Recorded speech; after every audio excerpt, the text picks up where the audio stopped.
Panalangin para sa kagalingan kay Santo Padre Pio. Sa sandaling ito ng inyong panalangin, damahin niyo ang presensya ng Diyos. Ang presensya ng Diyos Ama, Anak, at ng Espiritu Santo. Damahin niyo ang presensya ng Diyos Anak, ang bugtong na anak ng Diyos, nagkatawang tao, tulad mo. Ipikit mo ang iyong mga mata at buksan ang iyong puso. Ilahad sa Diyos ang lahat ng iyong mga sugat, ang iyong mga pangangailangan at mga hinaing. Higit sa lahat, isalarawan mo si Jesus sa iyong isipan. Ipinakikita ni Jesus ang kanyang larawan sa ating kapanahunan. Ang kanyang katawang nakapako sa krus, sa katauhan ni Padre Pio. Ang kaluluwa ni Jesus ay sumapi sa katawan ng taong ito sa ating kapanahunan. Ibig niyang ipakita sa iyo ang larawan ng kanyang katawan na sugatan at nakapako sa krus. Kaya sa paglapit mo kay Padre Pio, kasama ng iyong mga sugat sa puso, ng iyong mga pagdurusa, at ng iyong mga pangangailangan, ilarawan mo sa iyong isipan na ikaw ay nakatayo sa harap ni Padre Pio.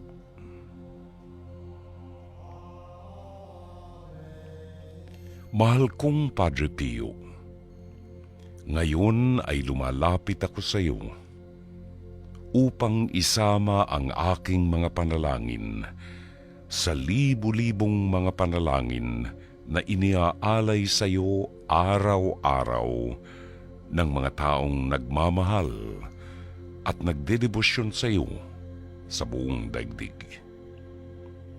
Humihingi sila sa iyo ng kagalingan.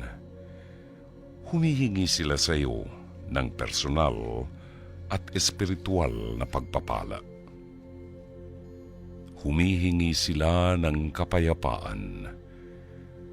Humihingi sila ng kanilang pangangailangan sa katawan at isipan. At dahil sa iyong pakikipagkaibigan sa Panginoon, dahil sa iyong pakikiisa sa nakapakong si Jesus, binibigyan niya kami ng kagalingan sa pamamagitan mo.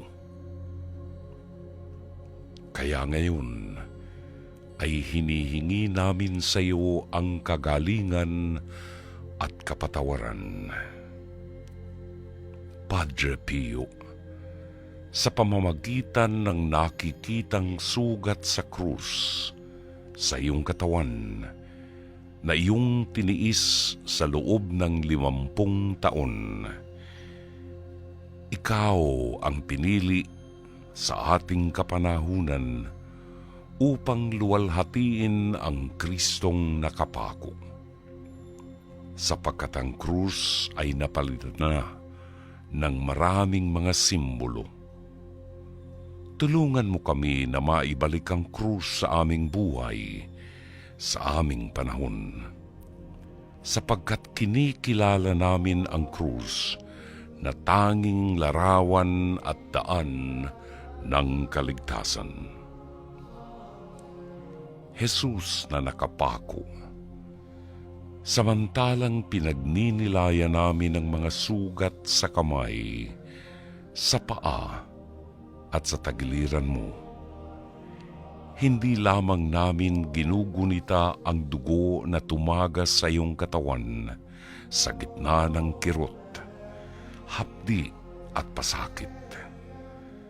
Amin ding pinagninilayan ang iyong ngiti at saya, at ang hindi nakikitang liwanag ng kabanalan at ang bango ng matamis at mga sariwang bulaklak na samyo ng kabanalan.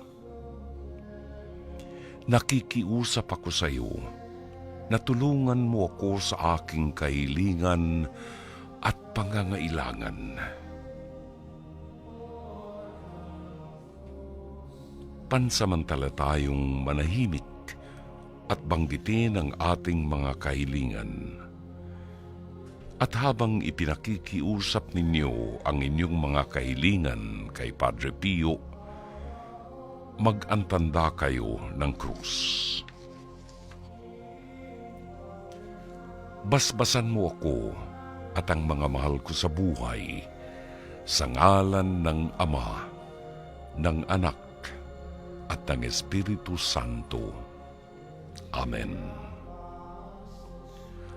Panalangin kay Santo Padre Pio.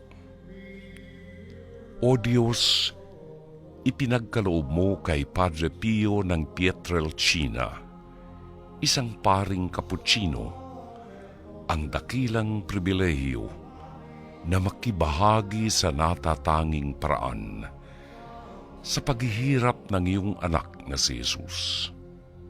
Ipagkaloob mo sa kanyang pamamagitan na matanggap ko ang katugunan sa aking mga panalangin. Ngayon ay banggitin ninyo ang inyong mga kahilingan.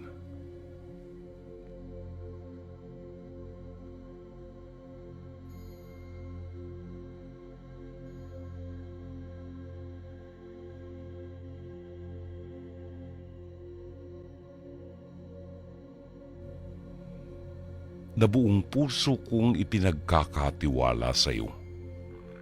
Subalit, higit sa lahat, bigyan mo ako ng biyaya na mabuhay nang naaayon sa kamatayan ni Jesus at ng kanyang muling pagkabuhay upang ako'y makarating sa kaluwalhatian ng kanyang muling pagkabuhay. Luwalhati sa Ama, sa Anak, at sa Espiritu Santo. Amen. Luwalhati sa Ama, sa Anak, at sa Espiritu Santo. Amen. Luwalhati sa Ama, sa Anak, at sa Espiritu Santo. Amen. Jesus.